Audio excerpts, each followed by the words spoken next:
অনেকেই আমাকে প্রশ্ন করেন অটোক্যাডের সেভ ফাইল খুঁজে পাচ্ছে না। তো আসলে এটা খুঁজে না পাওয়ার কারণটা কি? তো ফার্স্ট আমরা কি করব, অটোক্যাড সফটওয়্যারটা ডাবল ক্লিক করে ওপেন করব।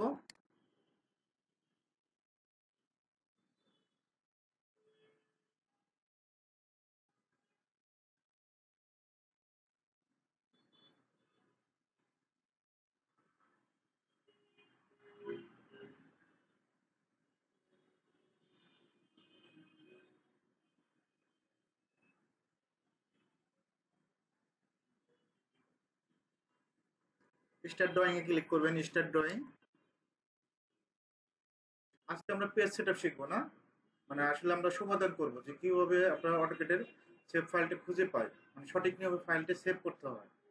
অনেক স্টুডেন্ট প্রশ্ন করেন যে আমি আসলে ফাইলগুলো খুঁজে পাচ্ছি না সেভ দেওয়ার কারণে। তো এখানে সেভ দিতে হলে কন্ট্রোল এস দিবেন। আর সেভ দেওয়ার উপরে আমি অলরেডি একটা ভিডিও পোস্ট করছি কিভাবে সেভ দিতে হয়, কত উপায়ে সেভ দিতে হয়। এটার উপরে একটা ভিডিও পোস্ট করা হয়েছে, কন্ট্রোল এস দিবেন। এখন ফাইলটা আপনি কোথায় সেভ দিচ্ছেন সেটা আগে আপনাকে কনফার্ম করতে হবে। তো আমি ডেস্কটপ, ডেস্কটপ বলতে ডিসপ্লে। অনেকে ডকুমেন্টে সেভ দেন, অনেকে ড্রাইভে সেভ দেন, অনেকে ডকুমেন্টে সেভ দেওয়া থাকে। এবং ডকুমেন্টে যদি সেভ দেওয়া থাকে আপনি ডিসপ্লে তো খুঁজে পাবেন না, এটা স্বাভাবিক নিয়ম আপনার।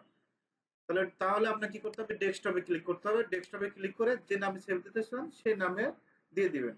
আমি জয় নামে দিয়ে দিচ্ছি, সেভ। ক্লোজ করে দিচ্ছি।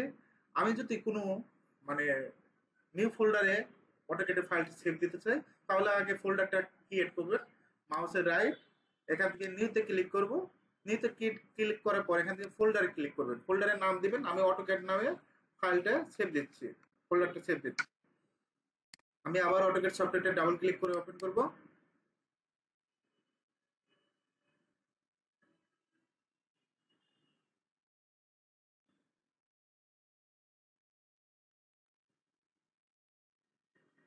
স্টার্ট ড্রয়িং এ ক্লিক করবেন, ফাইলটা সেভ দেবো, ফাইলে যাব, ফাইল থেকে সেভ, কিবোর্ড থেকে কন্ট্রোল এস, এখান থেকেও দিতে পারবেন, যার যেটা ভালো লাগে সেটা দিয়ে দিবেন। এখন কোথায় সেভ দিব, ডেস্কটপে কিন্তু আমি নিউ ফোল্ডার ক্রিয়েট করছি। ডেস্কটপে ক্লিক করবেন, এখান থেকে কি নামে ক্রিয়েট করছি, অটোক্যাড।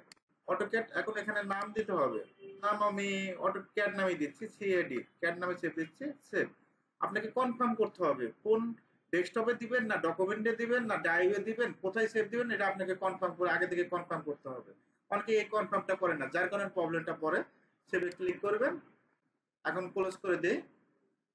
এখন আমরা এই যে অটোক্যাড, দেখেন আমি টাইপটা কিন্তু উল্লেখ করে দিছিলাম, অটোক্যাড ফোল্ডারটা উল্লেখ করে, যার কারণে অটোক্যাড ফাইলটা এখানে আছে। এখন এভাবে কিন্তু সহজেই আপনারা ফাইলটা খুঁজে পাবেন, সেভ দিতে পারবেন। মেইন হলো আপনারা কিভাবে কনফার্ম করবেন, এক কথায় আপনাকে কনফার্ম করতে হবে যে আপনি যেখানে নিউ ফোল্ডার করবেন ওই ফোল্ডারে সেভ করতে, ডেস্কটপে সেভ করতে পারেন, ড্রাইভেও সেভ করতে পারেন, ডকুমেন্টে সেভ করতে পারেন।